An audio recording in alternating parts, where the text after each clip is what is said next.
उन गर्मी जो है वो त्यागी है। गर्मी के मौसम में, समर में हमें ज़्यादा नहीं खाना है। बरसात जो है रोगी है, डाइजेशन का प्रॉब्लम होता है। और विंटर जो है वो भोगी है। विंटर में हम जो कुछ एक्टिविटी करेंगे, मेहनत करेंगे, व्यायाम करेंगे, अच्छा खाएंगे, सब हजम होने वाला है। और वो जो खाएंगे पूरे साल भर, अगले साल तक उसकी ताकत हमको मिलने वाली है। तो सबसे ज़्यादा सब्जियाँ, सबसे ज़्यादा ताकत विंटर में होती है, तो वो है भूगी। तो विंटर में हमें खाएंगे तो हमारी फसलें भी विंटर में ज़्यादा अच्छी आती है, सब्जियाँ विंटर में बहुत अच्छी आती है। तो ये देख के, सोच के हमने हमारे खेती करने का प्रयास किया।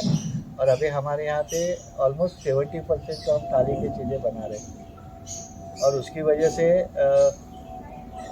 Types of plants, biodiversity plants वो होने की वजह से biodiversity of insects and biodiversity of birds ये भी डेवलप हो गए, आ गए। जैसे कि कोई कॉम्प्लेक्स जो है बन जाता है तो ऑटोमेटिकली कॉम्प्लेक्स के नज़दीक फ्लोर मिल आ जाती है, लाउंड्री वाला आ जाता है, पेपर वाला आ जाता है, दूध वाला आके पूछता है आपको कुछ चाहिए था, और वो आजू बाजू के कॉलोनी में सब डेवलप हो जाता है। चाट वाला आ जाता है, लस्सी वाला भी आता है।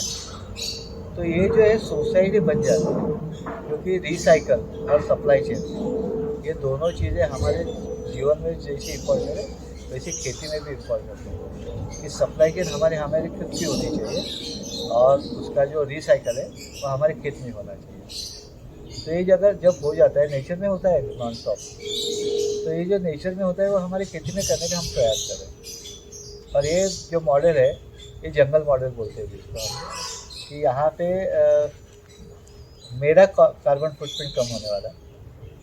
मैंने कुछ लाख लीटर पानी बरसात का जो है गिरने वाला और बहने वाला रुका के मैंने ग्राउंड वाटर में डाला है, इंक्रीज किया है, तो आई कैन यूज़ वाटर, क्योंकि मेरे बैंक में मैंने जमा किए, जो दादा परदादा ने जमा करके रखे थे वो उसमें मैंने ऐड किया है और मैं यूटिलाइज कर रहा हूँ।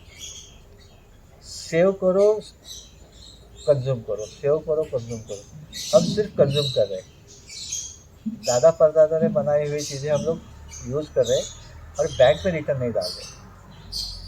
वो जो नेशनल का बैंक है, एज एग्जांपल हम लोग देश का जीडीपी देखेंगे, अभी देश का जीडीपी है 7%, 100% होने को 14 साल लगेगा। ये जो 7% जीडीपी है, इट इज़ ए फुल्ली वो नेचुरल के एलिमेंट्स के ऊपर डिपेंड है। तो नेचर का एक्सप्लोइटेशन मैंने 7% किया, 14 साल में 100% एक्सप्लोइटेशन मैं करने वाला हूँ। What is next? दादा परदादा ने बैंक में डाले थे, मैंने ये कंज्यूम किया, नो प्रॉब्लम, कंज्यूम करने के लिए रखे थे। दादा ने मेरे लिए रखे थे, मेरे पोते को मैं क्या रखने वाला हूँ?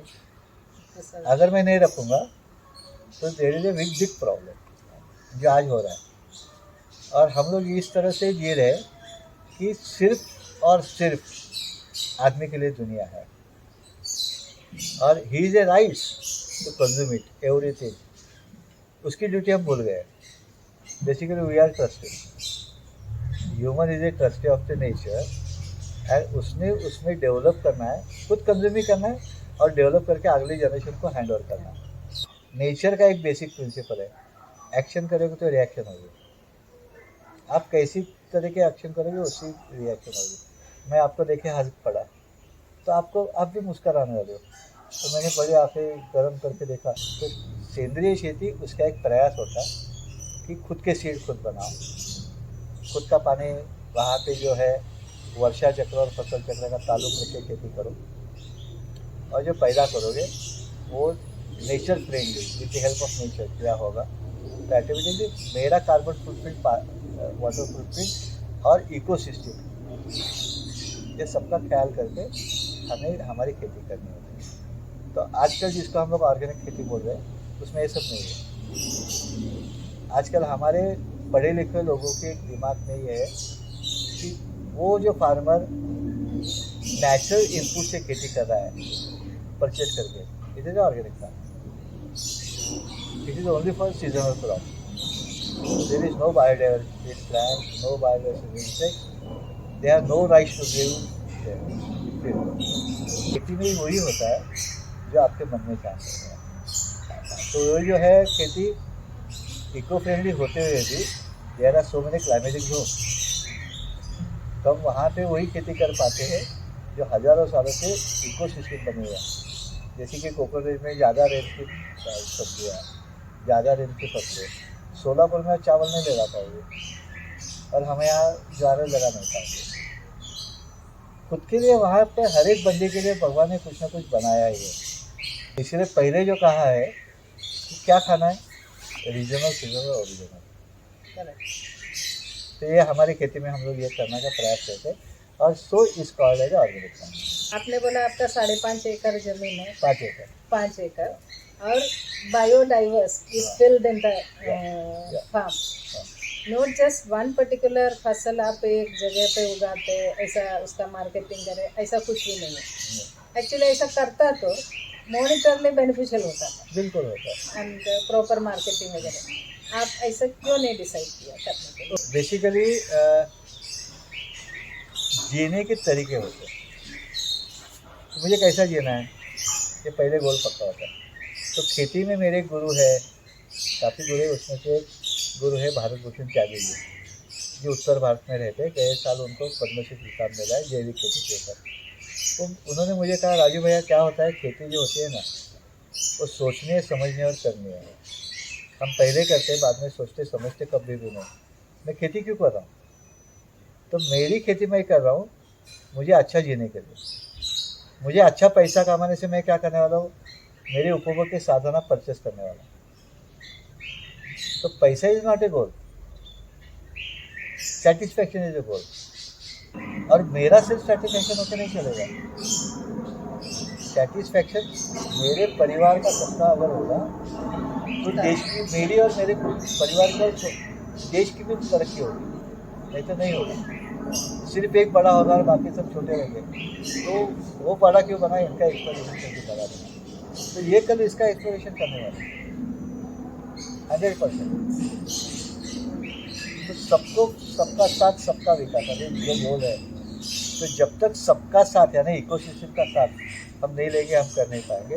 तो मेरी खेती हमने प्रयास किया था कि मेरा पेज जो है उतना काफ़ी है मेरे लिए। Main you are targeting lifestyle and the ecosystem preservation and This you is are my duty. preserving the future generation. So I don't think about future कर दे, वो उनके लिए वो सोच लीजिए क्या करना है।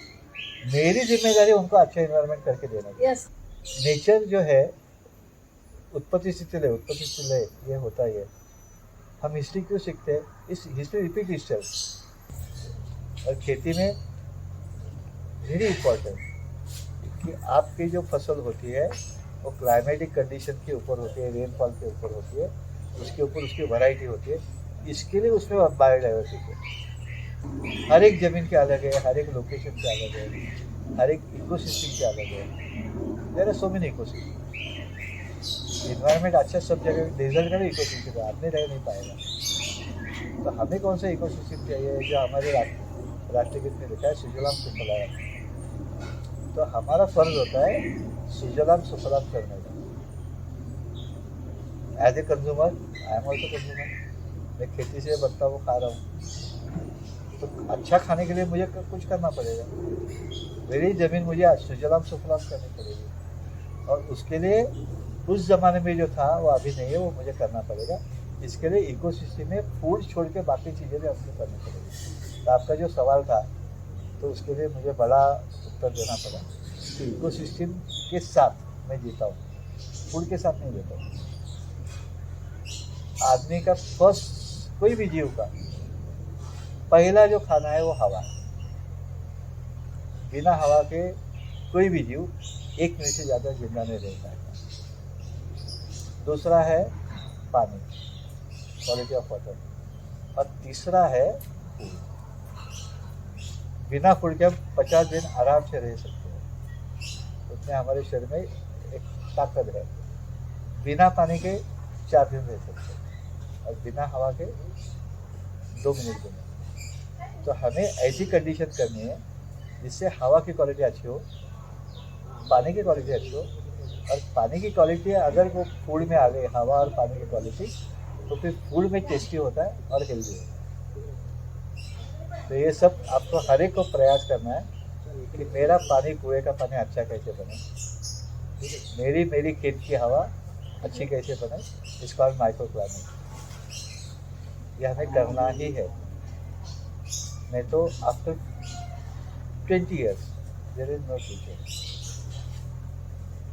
जिस स्पीड से इसरो करके एक सेंट्रल गवर्नमेंट की एक बड़ी इंस्टीट्यूट है, उन्होंने महाराष्ट्र को अल्टीमेट दिया 2 साल पहले कि महाराष्ट्र का 47% डेजर्ट हो गया है, और आपका डेजर्ट बनने का स्पीड राजस्थान से 1.5 गुना ज़्यादा है।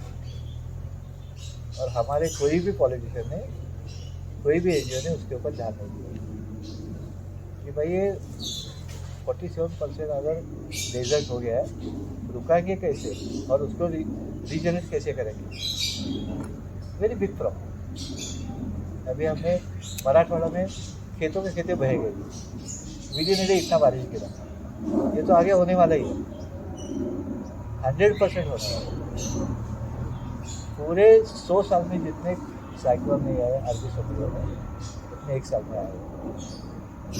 गैर बंगाल में तो आते ही है, लेकिन उनका भी ये फ्रीक्वेंसी मिनिमम 20 टाइम्स हो गई, 20 टाइम्स परसेंट नहीं। तो सबके लिए एक सिग्नल दे रहा है नेशन कि भाई चेंज हो जाए, लाइफस्टाइल चेंज करो, फूड हैबिट चेंज करो, ओरिजिनल के ऊपर जाओ और मल्टी क्रॉपिंग करो। एक गया तो दूसरा आने वाला है। तो ये जो तरीके हैं जंगल के तरीके, कोई ना कोई तो सर्वाइव होगा। तो खेती में भी हमको करना पड़ेगा मल्टी क्रॉपिंग।